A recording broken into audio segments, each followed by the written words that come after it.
여러분 안녕하세요. 안녕하세요. 두 번째 저녁입니다.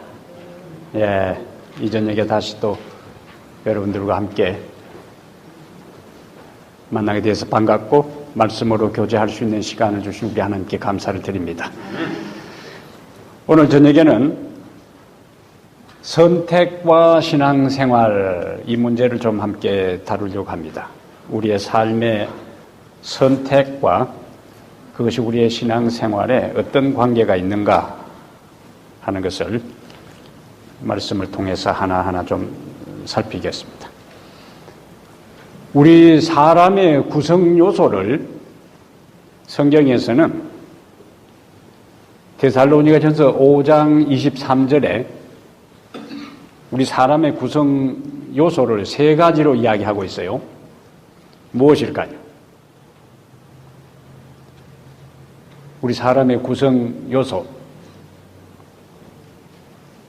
데살로니가전서 5장 23절에 읽어보시겠어요? 찾으신 분은?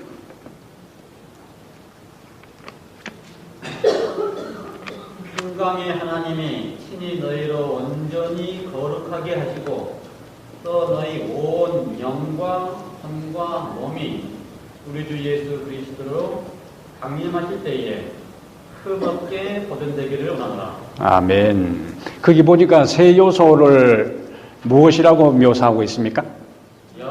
영과 혼과 몸. 그것이 인간을 성경적 인간론입니다. 성경에서 말하는 사람의 구성 요소는 영과 혼과 몸이에요.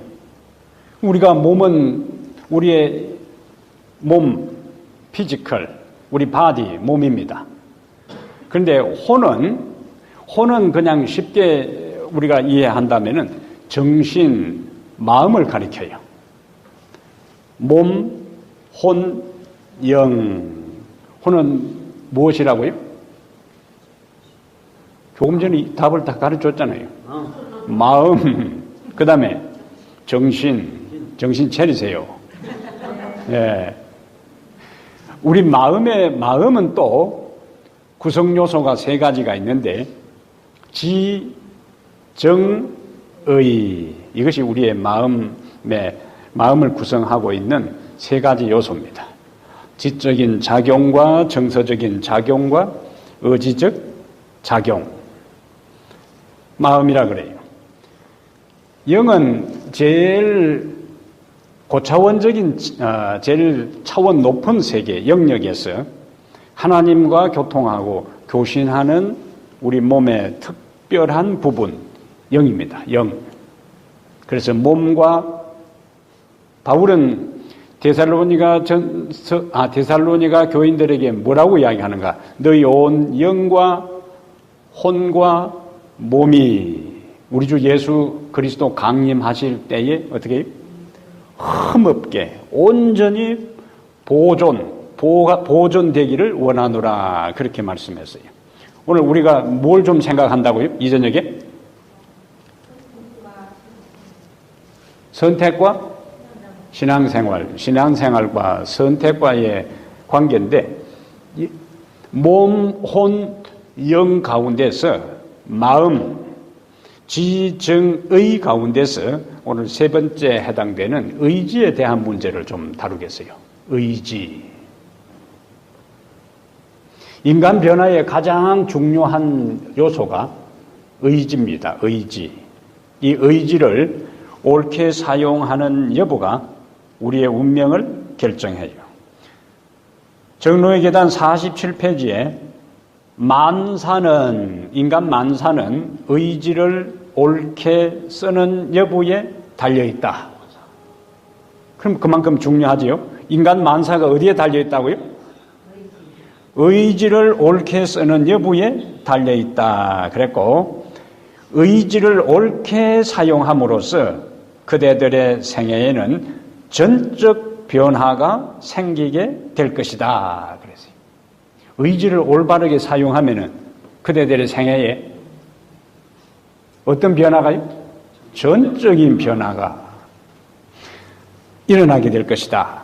재림교인 만큼 품성 변화를 강조하는 교회가 이 세상에 없습니다. 어느 교단도 품성 변화를 재림교회만큼 강조하는 교단이 없어요.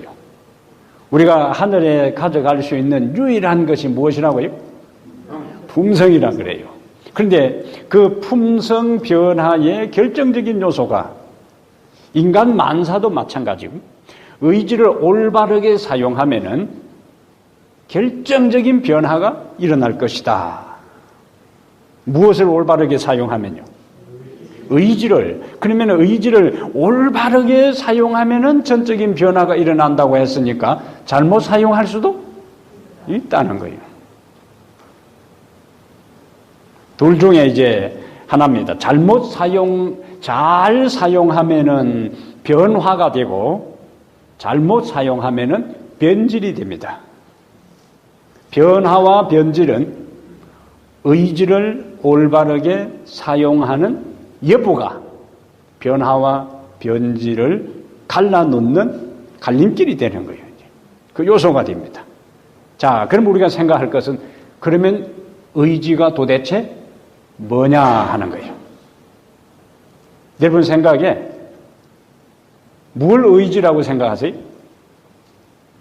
여러분들이 이해하는 의지 쉽게 생각하라고 그랬어요. 항상 저는 어려운 질문을 하지 않습니다. 평소 실력으로 다 대답할 수 있는 질문을 이제 의지라 하는 것은 쉽게 첫 번째 국어 사전적인 의미는 뭔가를 하고 싶은 의욕, 계획이요.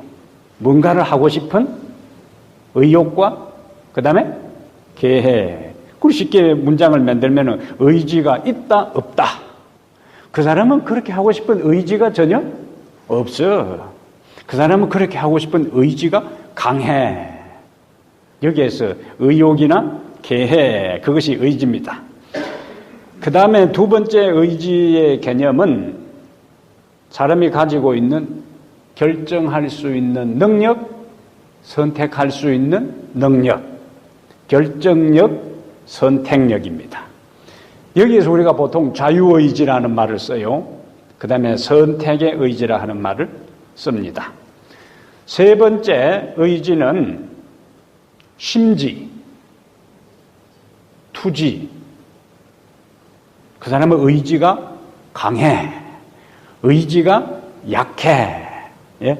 거기도 또 사용하잖아요. 거기도 무슨 단어를요? 의지라는 단어를 사용해요. 의지가 굳다, 의지가 강하다, 의지가 약하다. 거기도 우리가 의지라는 단어를 사용합니다. 그러면 성경에서 이런 의지에 대한 것들이 가장 단적으로 나타나는 첫 번째 현장이 뭐냐, 그걸 보면서 이 의지와 신앙생활의 관계성을 좀 풀어나가겠어요. 우리가 잘 아는 말씀으로 가겠습니다. 창세기 2장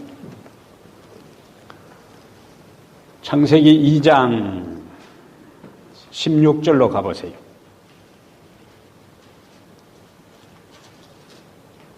창세기 2장 16절과 17절을 우리가 자세히 들여다보면서 생각할 때에 의지는, 지금 연결할 의지의 의미는 결정력, 선택력이라는 의미에서 16절, 17절을 좀 들여다보겠어요. 자, 16절. 여호와 하나님이 그 사람에게 명하여 이르시되 동산 각종 나무의 열매는 네가 임의로 먹되 선악을 알게 하는 나무의 열매는 먹지 말라. 네가 먹는 날에는 정녕 죽으리라 하시니라. 자, 그러면 여러분들이 신앙생활을 오래 하셨어요. 신앙생활을 이제 오래 하셨고 창세기도 여러 번 읽으셨고 창세기 2장 16절 17절도 잘 아는 말씀이고, 그러면 창세기 2장 16절 17절에 하나님께서 왜 아담과 하와에게 선악과를 만들어서 먹지 말라고 하셨을까? 이것은 이번 가정공부 일과에도 나온 이야기예요. 선악과를 동산 중앙에 만들어 두신 목적이 무엇일까? 여러분들이 아시는 대로 한번 말씀을 해보세요. 신앙 기본이요, 이거는. 예? 신앙의 기본. 자, 가장 기본적인 것. 여기는 고차원적인 이야기, 그래서 제가 어려운 주제를 저녁에 다루지 않고 우리 신앙의 가장 기본적이고 근본적인 문제를 우리가 함께 생각해 보자 그랬어요. 왜냐하면 교회에 다니면서 많이 알고 정리된 것처럼 보이는데 막상 질문을 던지면은 막힐 때가 있어요. 생각하세요. 구체적으로 당신 말해 보시오 하면은 괜히 좀 그러니까 여러분들이 정리되는 대로 말씀하시라고. 우리에게 뭘요? 선택할 수 있는 결정권을 주셨다. 오케이. 예. 또 말씀하세요. 예. 순종의 표시. 예. 또. 자, 이쪽에는 안심했다. 여기 제가 계속 있으니까 안심했다 했는데 저는 왔다 갔다 합니다. 자, 왜 하나님께서 에덴 동산 중앙에 하나님과 인간과의 차별성. 하나님과 인간과의 차별성. 자, 그러면은 조금 더 하나님과 인간 사이에 어떤 차별이 있다는 것을 보여주는 거예요. 하나님은 창조주고 우리는 창조물이죠. 100점. 예. 자, 여기 말씀하신 것처럼 우리 김점 집사님 말씀하신 것처럼 인간에게 순종의 표시로 만드셨어요. 그 다음에 그 선악을 알게 하는 나무를, 실과를 먹지 말라고 한 것은 하나님과 우리 인간 사이의 차이를 보여주는 겁니다. 그분은 뭐요? 창조주고 아담과 하와는 피조물이고. 그러면 창조주와 피조물의 차이는 또 뭐냐? 창조주와 피조물의 차이는 여러 가지가 있는데 창세기 2장 7절에 하나님께서 흙으로 사람을 지으시고 그 코에 생기를 불어 넣으시니 사람이 생명이 된지라. 그러면 그 다음에 그 아담으로부터 하와가 이제 만들어졌어요. 그럼 결국 아담과 하와는 본래 자기들이 생명을 가지고 있지 않고 누구로부터? 하나님께로부터 생명을 공급받았어요. 그런 측면에서 선악을 알게 하는 나무의 실과를 볼 때마다 아담과 하와는 자신들의 신분을 확인하는 겁니다. 우리는 피조물이고 우리에게 이것을 따먹지 말라고 말씀하신 분은 창조주고, 그러면 창조주와 피조물의 차이는 창조주는 스스로 존재할 수 있는 분이요, 자존자입니다. 자존적 존재요. 피조물은 스스로 자존할 수 있는 것이 아니고 자존하는 분에게 뭐 해야 되는가? 의존해야 되는 거예요. 그래서 자존적 존재와 의존적 존재를 확실하게 알려주는 그 신분을 확인하는 것이 선악을 알게 하는 나무의 실과를 에덴 동산 중앙에 만든 하나님의 목적이 되는 겁니다. 왜냐하면 그것을 먹는 날에는 정령 죽으리라 했으니까 아담과 하와 너는 어떤 존재가 아니라는 거예요. 자존적 존재, 너 스스로 있는 존재가 아니라는 거라. 먹으면은 죽는다는 거예요. 먹어도 안 죽으면은 아담과 하와는 의존적 존재가 아니고 자존적 존재라고 그래. 그래서 창세기 2장 16절 17절에 선악과를 두신 것은 인간에게 자신의 신분이 무엇인지를 그것을 볼 때마다 깨우쳐주고 확인하는 표시로서 하나님께서 에덴 동산 중앙에 선악을 알게 하는 나무의 실과를 두신 것이 됩니다. 그런데 아담과 하와 이제 그것을 따먹으라고 사단의 유혹을 받아서 따먹을 때에 사단의 결정적인 하와를 결정적으로 유혹할 수 있는 그 말이 너가 그것을 먹는 날에는 너희 눈이 밝아. 그 다음에 하나님과 같이 되어. 하나님과 같이 되어. 한마디로 너가 선악과를 따먹으면 뭐가 된다는 거예요? 하나님과 같이 된다는 거예요. 그러면 아담과 하와가 그것을 먹었다는 이야기는 무슨 마음으로 따먹은 거예요? 하나님과 같이 되기 위한 거예요. 그런데 우리가 이사야 14장 12절부터 14절에 보면은 너 아침의 아들 계명성이여. 예? 계명성이 나오잖아요. 너가 어찌 하늘에 오르려다가 땅에 떨어졌다. 내가 나의 보호자를 높여 지극히 높은 자와 비기리라 그랬어요. 그러면은 사단이 범한 가장 결정적인 범죄는, 사단은 하나님께서 창조한 피조물인데 사단의 타락의 근본적인 이유는 피조물의 위치에서 창조주의 위치를 넘나본 거예요. 그런데 그가 실패했어요. 그러니까 실패한 거는 이제 아담과 하와를 어디로 끌어들이는 거예요? 자기가 하나님이 되기 위해 시도했던 그 죄로 그들을 끌어들인 겁니다. 그래서 죄의 핵심은 뭐냐? 자신의 신분이 피조물인 것을 망각하고 창조주와 동등하게 자기를 생각하면서 창조주 하나님과 상관없이 자기가 자기의 인생의 하나님이 되겠다고 주장하는 것이 죄의 핵심이요. 죄의 핵심입니다. 나머지 모든 인생 문제는 어디서 나오는가? 자기가 자기 인생의 왕국에서 하나님 노릇하는 데서 모든 인생의 부정적인 문제는 거기서 유발하고 출발하는 겁니다. 여기까지는 따라오셨죠? 눈빛을 보니까 다 따라왔어요. 눈빛을 보니까 다 이해했고. 오케이. 자, 그 다음에 이제 들어가 보겠어요. 자, 그러면 3장에 가서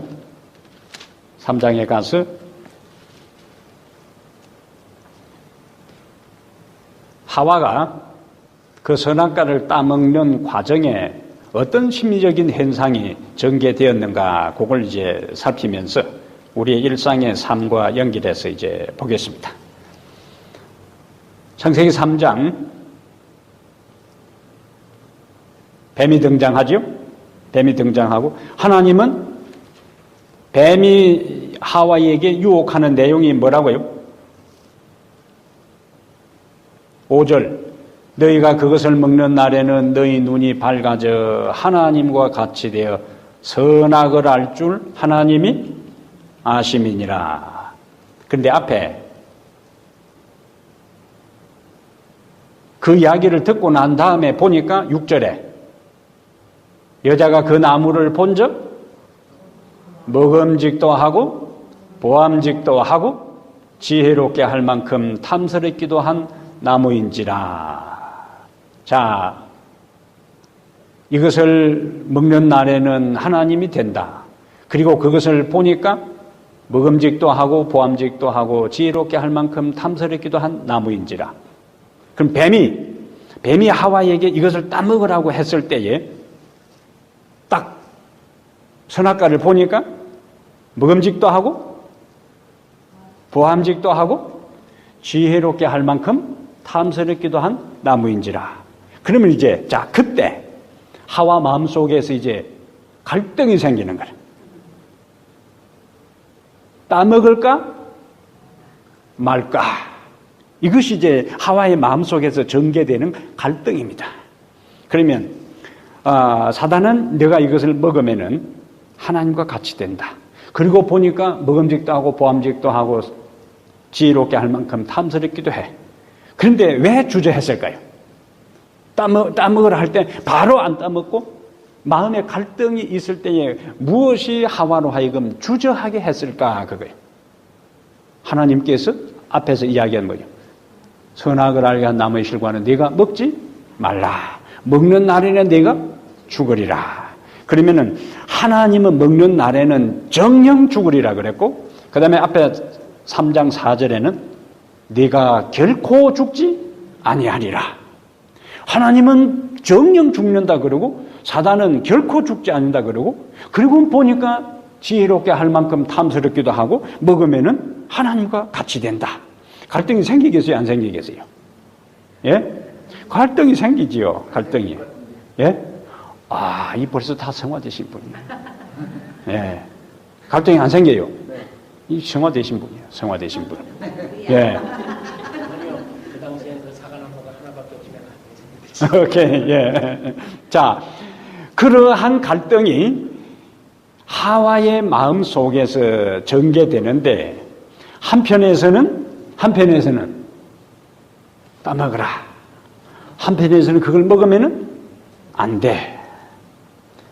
자, 갈등을 겪는 그 자체는 아직까지 뭐가 아닐까요? 뭐가 아닐까요? 죄가 아니에요. 이렇게 해야 될까? 저렇게 해야 될까? 하나님은 먹지 말라. 사단은 먹어라. 먹으면은 하나님이 돼. 먹어라 하면서 안 죽어. 하나님은 먹지 마. 먹으면은 죽어. 아, 이 하와의 마음에 굉장한 갈등이 그 순간에 전개되었을 거예요. 여기에서 뭐가 있는가? 인간에게 이제 뭘 주셨어요? 하나님께서? 선택의 자유의지를 우리에게 주셨다는 거예요. 그럼 여기에 또 질문이 나와요. 왜 하나님께서 따먹지 못하도록 만들었으면 될 것을 왜 따먹을 수 있는 가능성이 있도록 만들어 가지고 따먹어서 이 세상에 예수님이 오시고 온갖 문제와 어려움이 있는가? 여기서 던져질 질문은 왜 선택의 자유를 주셨을까 하는 거예요. 인간이 아니면은 그 주변에다가 가시 울타리를, 장미 울타리를 막아서 첩첩으로 해가지고 못 가게 하든지, 예? 모가처럼 못 생기게 그 과일을 해가지고 봐도 따먹고 싶은 마음이 안 생기게 하든지, 예? 따먹을 수 있는 존재, 의지의 자유를 주셨을까? 또 말씀해 보세요. 왜? 사랑이시니까. 네, 사랑, 또 다른 분 조금 보충해서 왜 인간에게 자유의지를 주셨는가? 사랑이시니까 강제하지 않는다.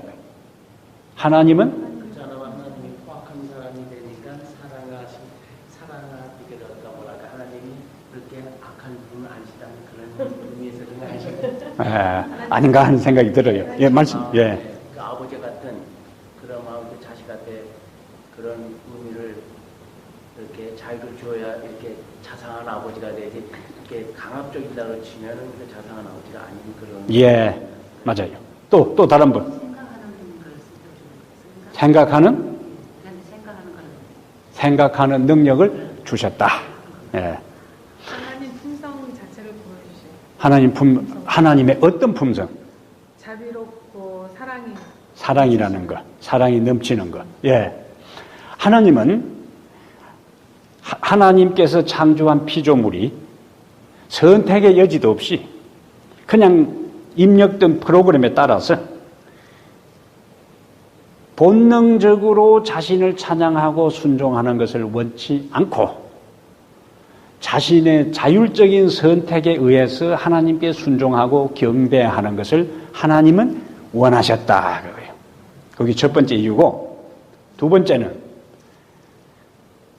인간에게 선택할 수 있는 자유의지가 없다면은 인간은 변화와 발전이 없습니다.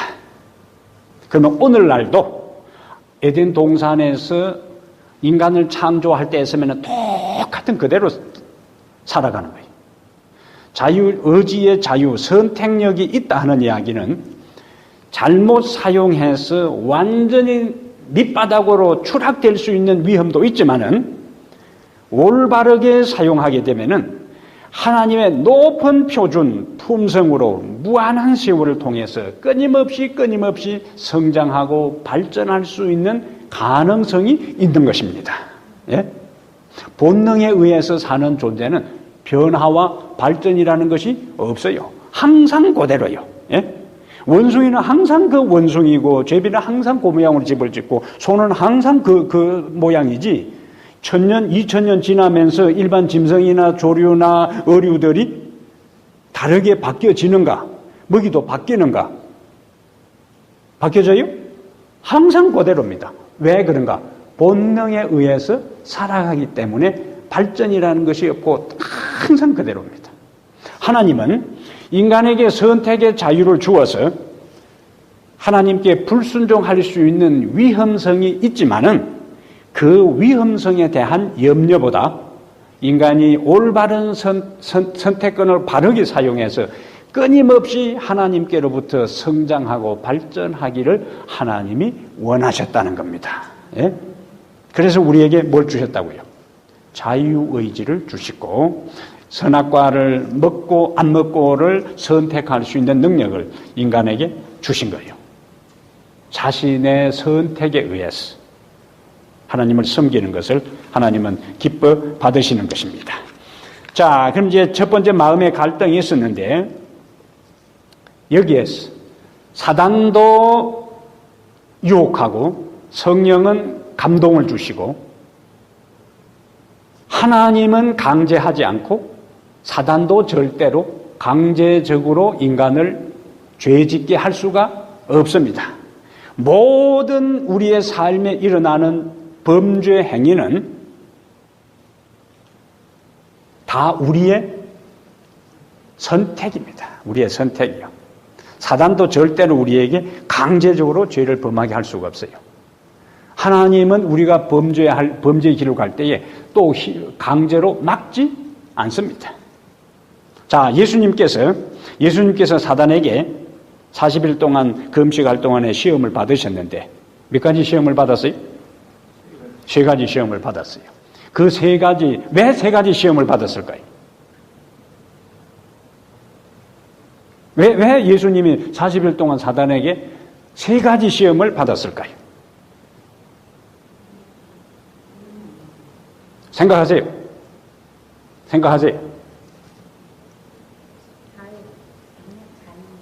예, 말씀을 하세요. 예, 말씀하신대.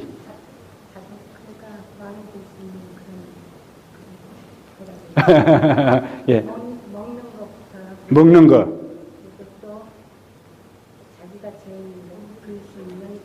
예.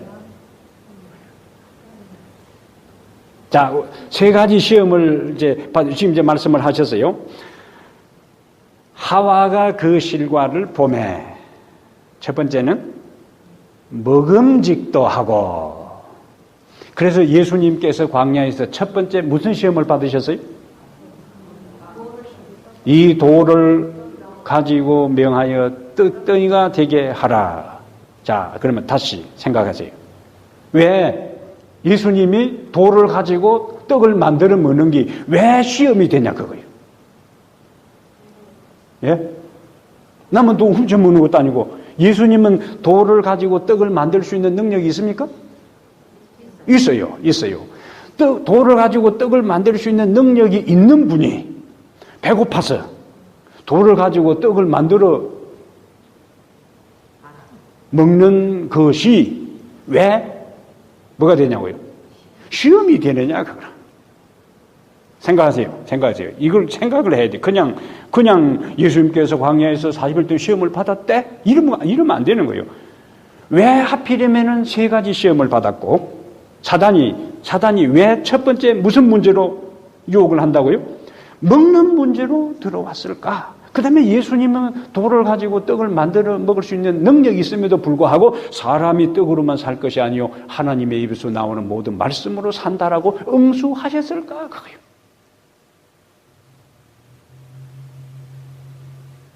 이유가 뭐지? 생각하는 중입니까? 보세요. 예수님께서는 이 세상에 사람으로 오셨어요. 사람으로 오신 여러 가지 목적이 있지만은 신은 스스로 자존할 수 있지만은 어느 누구의 도움 의존할 것 없이 스스로 존재할 수 있지만은 인간은 누군가를 뭐 해야 되는 거예요? 의지해야 돼요. 근데 예수님은 이 세상에 사람으로 오셔서 인간들에게 어떤 본을 보여주셔야 되는가? 연약한 인간이라 할지라도 하나님을 절대적으로 의지하면 하나님의 도움을 통해서 이 세상을 승리할 수 있다 하는 것을 사람으로서 살아가면서 보여줘야 되는 거예요. 그런데 배고프다고 그 돌을 가지고 떡을 만들 수 있는 능력이 있다 해서 그냥 돌을 가지고 떡을 만들어 먹었어요. 그러면은 우리는 돌을 가지고 떡을 만들어 먹을 수가 없어요. 능력이 없어. 그러니까 예수님은 우리와 동등한 입장에서 시험과 유혹을 통과해야만이 우리에게 모델이 되고 모범이 되고 우리에게 희망이 되는데 좀 어려울 때는 예수님께서 자기가 견딜만 하면은 하나님 의지해서 이기고 또 어떨 때는 뭐예요? 자기가 가지고 있는 신적인 능력을 활용해서 그냥 문제를 통과하면은 절대로 우리에게 뭐가 될 수가 없어요. 모델이 될 수가 없습니다. 그래서 사단이 예수님에게 돌을 가지고 떡을 만들어 먹으라 하는 그것은 하와에게 네가 그것을 먹는 날에는 하나님과 같이 된다는 똑같은 정신이요. 그 말은 하나님 의지하지 말고 내 스스로 내 당면한 배고픈 문제를 해결하라 그거예요. 네가 하나님 노릇하라는 이야기입니다. 누구 의지하지 말고 하나님 아버지 의지하지 말고 너에게 가지고 있는 신성의 능력을 활용해서 문제를 해결하라. 그것은 네가 지금 인간으로서 하나님 의지하지 말고 네 스스로 하나님 노릇하라 그 말입니다. 그러니까 예수님은 그것을 뭐 했어요? 거절했어요. 먹는 문제입니다. 단순한 먹는 문제가 아니에요. 그것을 돌을 가지고 떡을 만들어 먹는 문제는 하나님 의지하지 않고 스스로 능력으로 인생 문제를 해결하려고 하는 하나님으로부터 독립선언이기 때문에 그것을 거절했다. 두 번째, 세 번째 문제도 먹음직도 하고 보암직도 하고 지혜롭게 할 만큼 탐스럽기도 한 나무인지를 한 그것이 예수님의 두 번째, 세 번째 시험에 똑같이 해당되는 거예요. 그것을 요한일서 2장 16절에 세상에 있는 모든 것들이 육신의 정욕과 안목의 정욕과 이상의 자랑이니 다 아버지께로부터 온 것이 아니요 세상으로부터 쫓아온 것이라 하는 그 육신의 정욕과 안목의 정욕과 이생의 자랑 그것이 마태복음 4장에 예수님의 광야 시험하고 그 다음에 창세기 3장에 하와가 그 실과를 본 적 먹음직도 하고 보암직도 하고 지혜롭게 할 만큼 탐스럽기도 한 나무인지라 세 구절이 그대로 연결되는 겁니다. 연결되는 거예요. 여기까지 따라오셨습니까? 예, 얼굴 표정을 보니까 60%는 이해하신 것 같아요. 오케이. 자, 선악과 앞에서 인간이 뭐 했어요? 아담과 하와가 갈등을 했습니다. 갈등했을 때에 인간에게 하나님께서 뭘 주셨다고요? 선택권을 주셨어요. 선택권을. 저울질을 하다가 하와 마음속에 어떻게 결정했어요? 따먹을까 따먹지 말까 갈등을 겪다가 마침내 마음속에서 따먹자 이렇게 이제 결정이 이루어진 겁니다. 따먹지 말라 따먹으라. 한쪽에는 악령의 소리고 한쪽에는 성령의 소리요. 성령은 우리의 양심을 통해서 말씀합니다.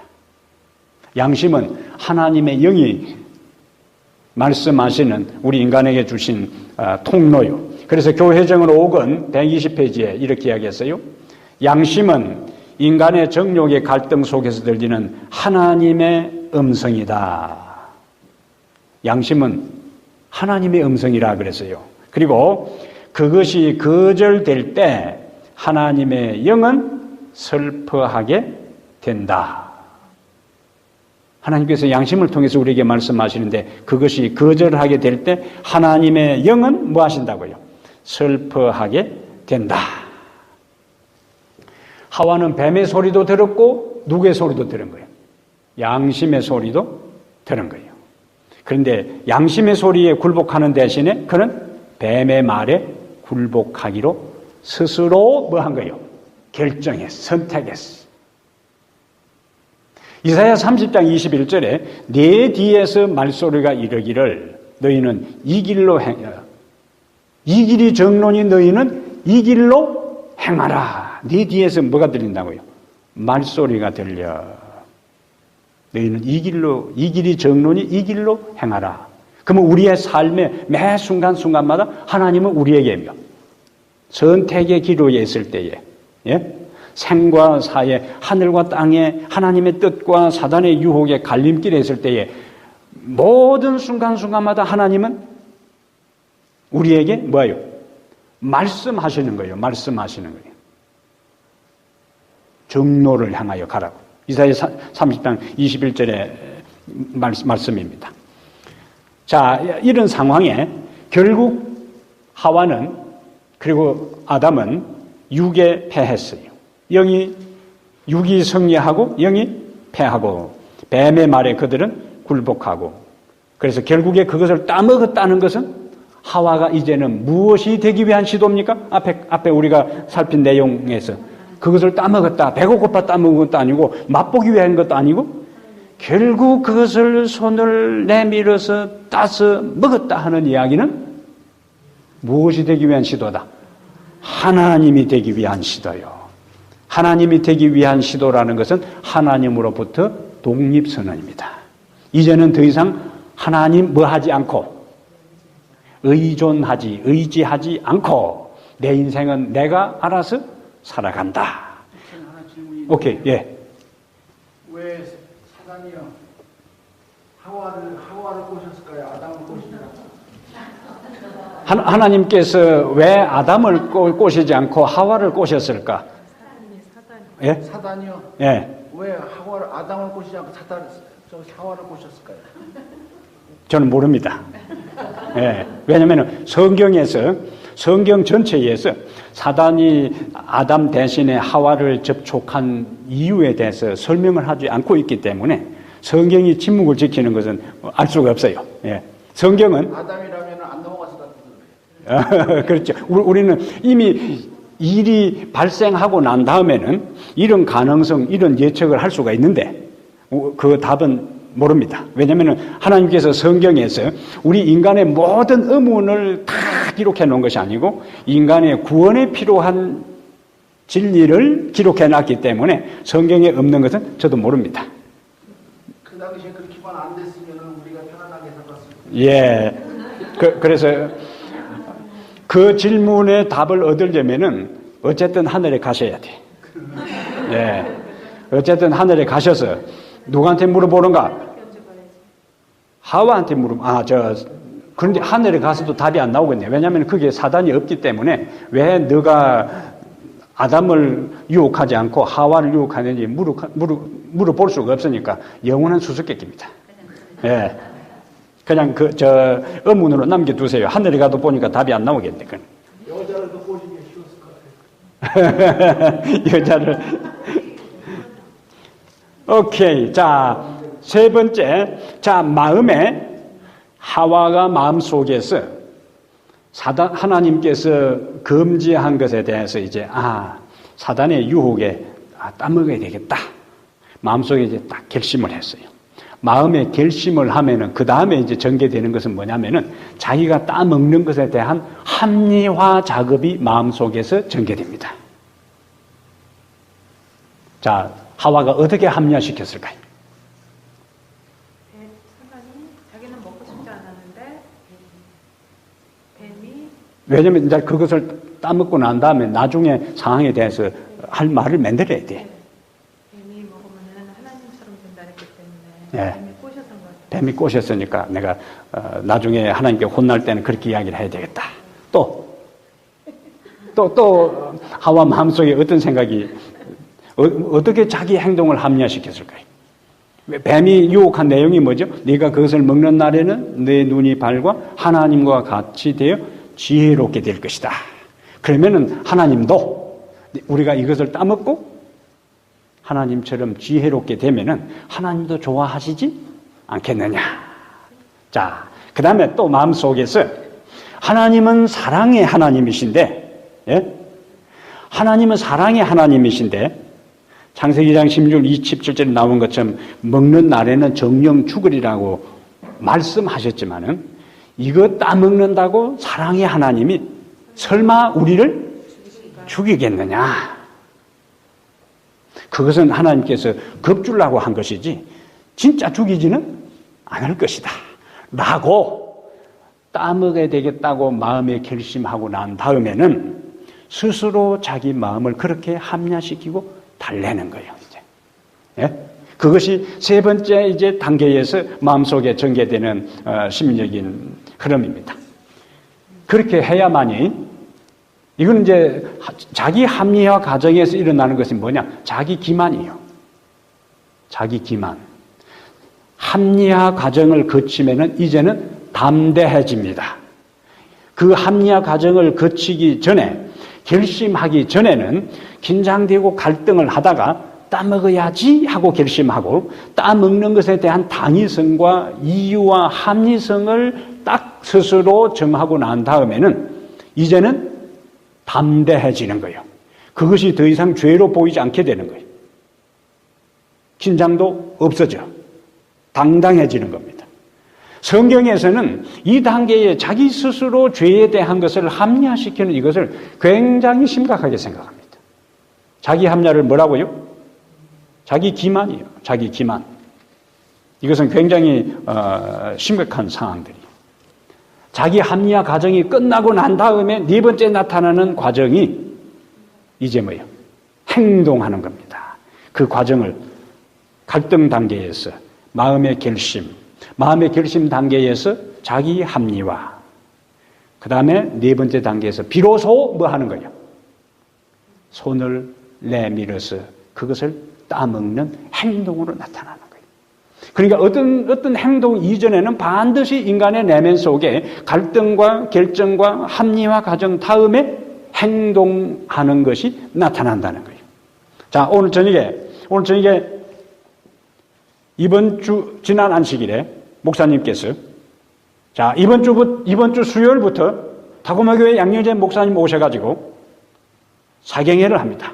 우리 교회에서 처음으로 실시하는 것이기 때문에 여러분 다 오셔가지고 우리가 말씀에 은혜를 받고 이 연초에 새롭게 출발하면 좋겠습니다. 라고 이제 뭐요? 강구를 하죠. 그 강구를 듣는 순간에 마음속에서 뭐요? 생각이 이제 뭐요? 싹 스쳐가는 거라. 세 부류로 딱 갈라집니다. 그 말을 듣자마자 말씀 배워야지. 비록 지금까지는 뭐요? 저녁 집회가 없어도 특별 기간이기 때문에 내가 만사 제쳐놓고 가야지 라고 결심하는 사람. 두 번째 부류는 참석할까 말까. 요번 주 내내 비가 온다는데, 예? 요번 주 내내 비가 온다는데 갈까 말까. 그건 뭐 별거 있겠나? 예? 들어봐야 뭐 별거 있겠나? 다 그 이야기지 뭐. 또 이 할 일도 있고 이런저런 갈등 속에서 듣자마자 아예 그런 갈등 속에 있는 사람, 그 다음에 어떤 사람은 아예 강고가 나와도 자기 스스로는 뭐야? 참석 안 하는 것으로 바로 결심하는 사람이 있어. 갈등할 것도 없어. 강고 그렇게 뭐 주보 강고하고 강고해도 참석해야 된다고 해도 아담과 하와처럼 불량품이라고. 예. 바로 마음에 어떤 생각이 든다고요? 참석 안 하기로 바로 결심하는 사람이 있어. 잘못 만들어진 사람. 그러면 참석 안 하기로 한 사람은 이제 마음에 결심하면은 그 다음에 뭐가 따라야 된다고요? 자기 합리화 과정이 따라야 되는 거예요. 자기 합리화 과정. 비도 오는데 내가 그래도 사고라도 내가 밤눈이 어두운데 사고라도 나면 어떨까? 요즘 살림살이도 힘든데 기름값이 싸다 할지라도 왔다 갔다 기름이 얼마고? 예? 그 다음에 남편이 하루 종일 일했는데 남편하고 시간도 보내줘야지. 예? 이런저런 이유를 대면서 자기가 안 나가는 이유에 대한 스스로 합리화를 시키는 경우가 있는 거예요. 이제. 이러한 것들이 어디에서요? 우리 마음속에서 일어난다. 그 결과 여러분들은 어떤 경우에도 비가 오더라도 교회 나가야지 하는 사람은 이제 하루 스케줄, 일주일 스케줄을 나오는 것으로 뭐예요? 벌써 결심하고 나면은 나오는 것으로 모든 것이 중심되어서 움직여지는 거예요. 그 결과 여러분들은 여기에 앉아 있는 겁니다. 인생의 어떤 결과에 이르는 것이 어디에서 시작한다고요? 마음에서. 그 마음의 생각의 결심이 그 다음에 자신의 모든 생활과 시간을 조정하고 그 다음에 내가 그 현장에 그 일을 하는 것으로 나타나는 거예요. 예?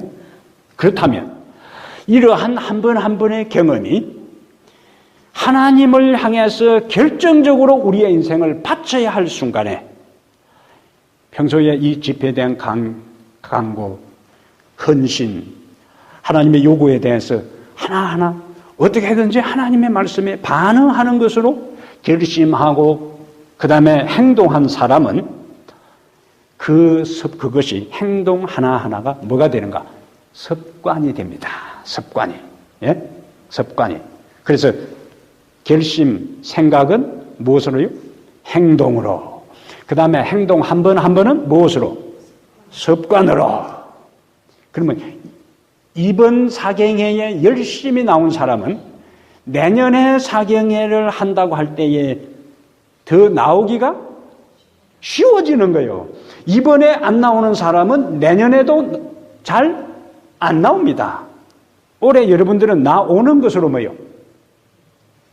행동하고 반복해서 연습을 했기 때문에 내년에 광고 나오면 작년에 나 참석했는데 좋았더라.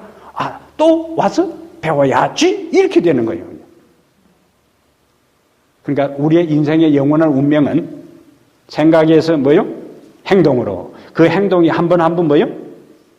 습관이 되고 그 습관이 우리를 만드는 거예요. 품성이 되어서 운명이 결정되는 겁니다. 안 나오는 것으로 하게 되면 안 나온 것으로 우리가 형성돼 버려요. 나오는 것으로 순종하는 것이 되면 순종하는 사람이 되는 겁니다. 그래서요, 의지가, 잘 보세요. 의지가 한 번 한 번 그것 행동을 반복해서 하는 것으로 선택하면은 나중에는 그렇게 의지적으로 고민하면서 할 것 없이 유사한 상황에 처하면은 그냥 그렇게 행동하는 겁니다. 그걸 가르쳐 뭐라 한다고요? 습관이요. 습관. 그런데 부정적으로 한 번 한 번 빗나가게 되면은 나중에 우리의 의지로 어떻게 할 수 없는 상황까지 빠지는데 의지가 어떻게 할 수 없는 상황까지 빠지는 것을 뭐라고 하는가? 중독이라 그렇게 합니다. 중독. 예? 중독이 처음부터 중독되는 게 아니고 처음에는 내가 뭐 했어요? 내가 선택했어요. 내가 선택하고 행동했는데 그것이 부정적일 경우에는 나중에는 내가 선택할 것도 없이 그 반복적인 행동과 습관이 의지를 뛰어넘어서 그냥 그쪽으로 내가 어떻게 할 수 없는 상황에 빠져버리고 마는 겁니다. 그것이 중독 현상이에요. 중독 현상. 그렇다면 이 상황에서 네 번째 단계까지 해서 행동을 했을 때에 이제 우리가 마지막으로 생각할 것은 내가 그런 빗나간 삶을 살았다. 어떤 행동을 잘못했다. 그러면 어떻게 해야 될 것이냐. 여기서 연결될 단어가 회개입니다. 회개. 고린도후서 7장 10절 우선 찾아보겠습니다. 고린도후서 7장 10절에 그걸 찾으면서 잘못된 의지, 잘못된 선택과 판단으로 하나님의 말씀에서 이탈되고 불순종하고 곁길로 나간 상태에서 어떻게 해야 되는가?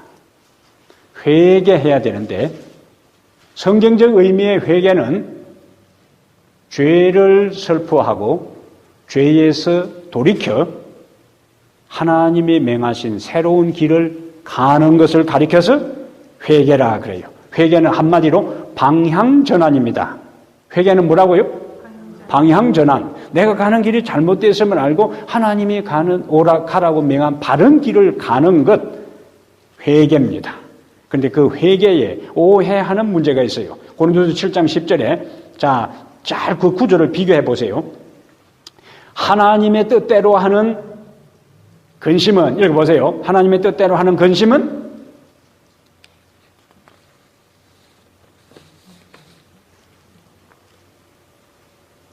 그동안 참고 뭐 하고 계셨어요? 읽으세요. 고린도 후서. 예. 예. 제가 다른 걸 이야기했어요? 아하.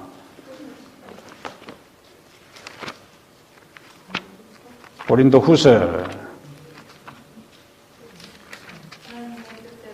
7장 10절. 예. 자, 뭐라고 했어요?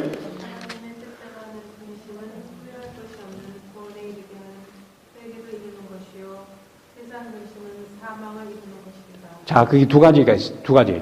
하나님의 뜻대로 하는 근심이 있고, 그 다음에 또 무슨 근심이 있어요? 세상 근심이 있어요. 하나님의 뜻대로 하는 근심의 결과는 구원에 이르는 회개를 이루고, 세상 근심은 사망을 이룬다. 자, 그러면 다시 이제 질문. 하나님의 뜻대로 하는 근심은 무엇이며 세상 근심은 무엇이냐? 하나님의 뜻대로 하는 근심이 있고 세상 근심이 있고, 하나님의 뜻대로 하는 근심은 구원을 이루는 회개를 이루고, 세상 근심은 사망을 이룬다. 우선 세상 근심은 죄의 결과를 두려워하고 슬퍼하는 겁니다. 세상 근심은 죄의 결과를 두려워하고 슬퍼하는 것을 가리켜서 뭐라고 한다고요? 세상 근심이요. 대표적인 사람이 사울이요. 그리고 유다입니다. 유다. 마태복음 27장 1절부터 5절까지의 유다의 이야기가 나오는데, 유다가 은 30냥에 예수님을 팔아넘긴 다음에 스스로 뉘우쳐, 그 다음에 은 30냥을 제사장에 던지고, 뉘우쳤으면은 어떻게 돼야 맞아요? 구원으로 나가야 되는데, 유다가 나가서 스스로 목매어 죽으니라 그랬어요. 그러니까 세상 근심은 사망을 이루느니라. 자살로 막을 내렸습니다.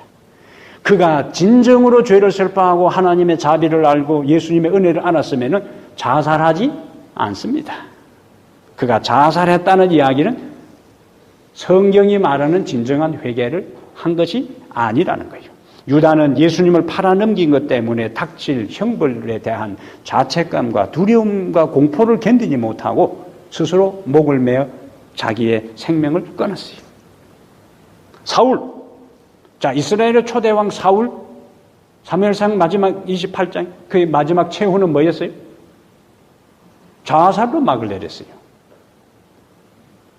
사울의 마지막도 자살로 끝났습니다. 그런데 유다와 대조되는 인물이 누구냐? 베드로입니다. 그러면 마태복음 26장 74절 75, 27장 앞에 베드로의 통곡의 기도가 나와요. 그런데 베드로는 죽지 않았어요.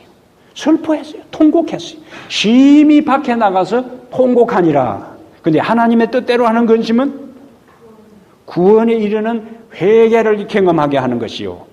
베드로는 살았어요. 유다는 스스로 뉘우쳤지만은 자살로 막을 내렸어요.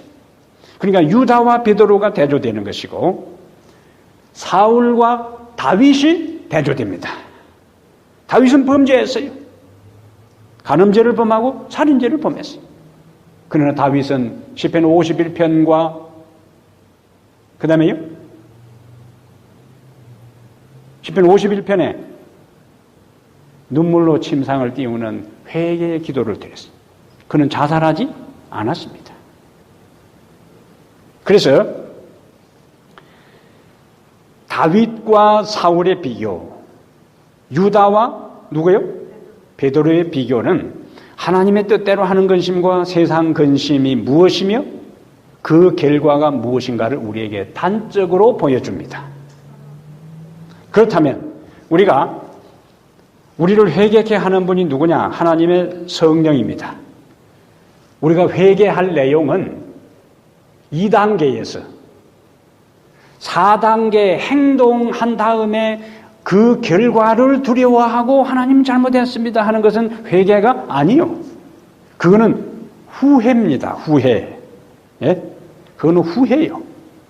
성경적 의미의 회개는 2단계에서 하나님의 성령의 음성을 묵살하고 사단의 소리에 귀 기울여 굴복해서 빗나간 것에 대한 그 자체를 고백하고 뉘우치는 것이 성경적 의미의 회개가 되는 겁니다. 회개가 돼요.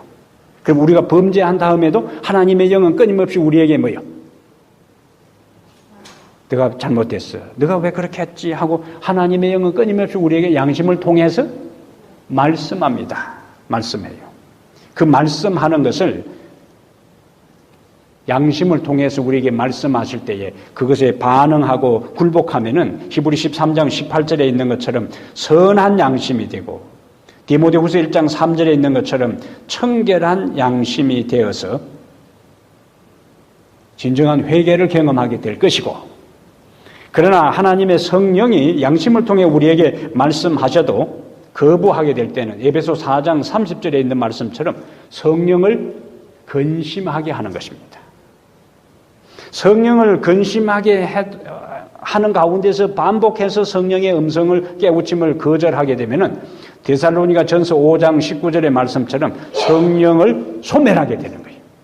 결국에 어떻게 되는가? 마태복음 12장 32절에 성령을 거역하는 죄를 범하고 말아요. 그렇게 되는 사람을 뭐라고 했는가? 디모데전서 4장 1절과 2절에 화인 맞은 양심이라 그랬습니다. 화인 맞은 양심을 에레미야는 뭐라고 했는가? 돌처럼 굳은 마음이라 그랬습니다. 돌처럼 굳은 마음, 화인 맞은 양심. 다른 말로 하면 하나님의 성령을 근심하게 하고 하나님의 성령을 소멸해서 성령 거역죄를 범한 사람은 결국에 하나님의 영이 그 사람에게서 떠나버립니다. 하나님의 영이 그 사람에게서 떠나버릴 때에 그 개인의 은혜의 기회는 끝나는 거예요. 이것이 무서운 겁니다. 그런데 어떤 사람이 갑자기 이런 과정에 들어가지 않아요. 한 단계 한 단계 그리 들어갑니다. 하나님께서 한 번 한 번 성령께서 양심을 통해서 우리에게 말씀하시는 것을 한 번 거절하면은 두 번 거절할 준비를 갖추는 것이고, 두 번 거절하면 세 번 거절하고, 나중에는 완전히 성령의 음성에 무반응하는 양심이 화인 맞은 굳어져 버릴 때에 더 이상 하나님의 영이 호소해도 회개할 가능성이 없다고 하나님의 영이 판단될 때에 하나님의 영이 그 사람에게서 떠나가는 거예요. 그러면은 100% 사단이 그 영혼을 장악하게 돼요. 그 인생 끝나는 겁니다. 우리가 한 번이 두 번을 낳고 두 번이 세 번을 낳고, 그래서 바늘 도둑이 소도둑 된다고. 예? 한 번 한 번에 빗나간 그것이 우리의 인생을 완전히 마지막까지 몰고 가는 거예요. 그러므로 오늘 우리는 신앙생활과 선택에 있어서 매 순간순간 하나님께서 우리에게 양심을 통해서 성령의 세미한 음성으로 우리에게 들려주실 때에 하나님의 그 영에 반응하게 되기를 바랍니다. 예? 그 반응하는 것, 선택하는 것, 하나님 편에 서는 것, 하나님의 말씀에 순종하는 것이 쉽지 않고 손해를 감수해야 되고, 때로는 비난의 대상이 되는 것처럼 보이고, 물질적인 것 여러 가지 면에서 상실할 것처럼 보여도 작은 것 하나에 예수님께서 그냥 작은 것에 충성하다 하지 않고 지극히 작은 것이라고도 하지 않고 지극히 작은 것 하나에 충성한 사람이 큰 것에도 충성한다고 그랬겠어요. 예? 지극히 작은 것 하나에 충성한 사람이 큰 것에도 충성한다고 했기 때문에 하나님께서 말씀을 통하여 우리에게 매 순간순간 작은 음성으로, 세미한 음성으로 말씀하시는 그것에 순간순간 우리가 굴복하고 반응해서 그런 경험을 한 사람이 결국 어떻게 해요? 결정적인 우리의 생명까지 하나님께서 요구할 때라도 아브라함처럼 절겨 하나님께 순종할 수가 있습니다. 네?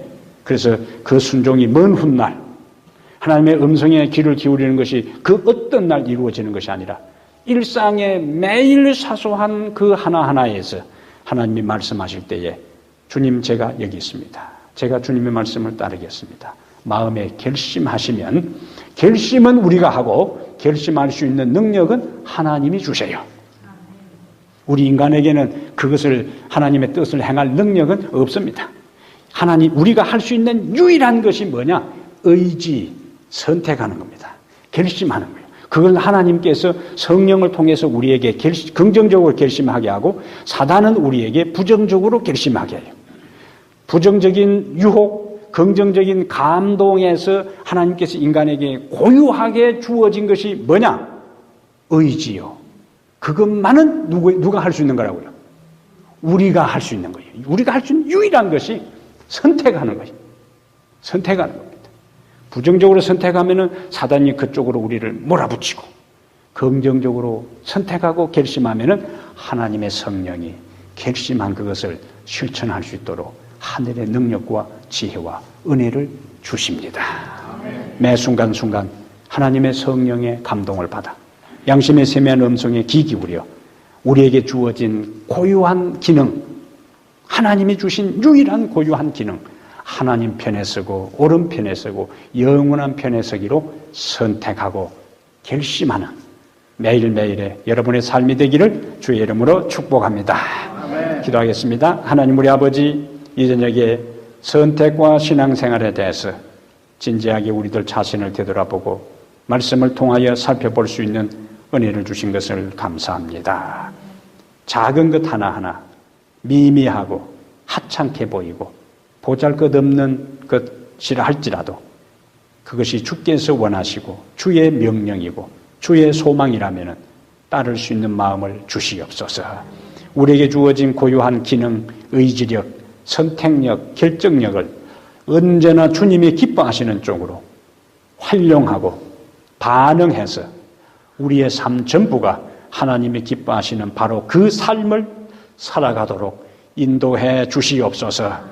이 저녁에도 올바른 선택을 통하여 마음에 결심하고 석인 기간에 참여한 사랑하는 주의 백성들, 앞으로의 어떤 경우에도 언제나 하나님 편에 반응하고 선택할 수 있는 것이 이번 기회에 연습하고 반복하고 습관이 되어서 더 큰 요구, 더 큰 충성의 자리에도 즐겨 설 수 있는 믿음의 사람들 다 되게 해 주시옵소서.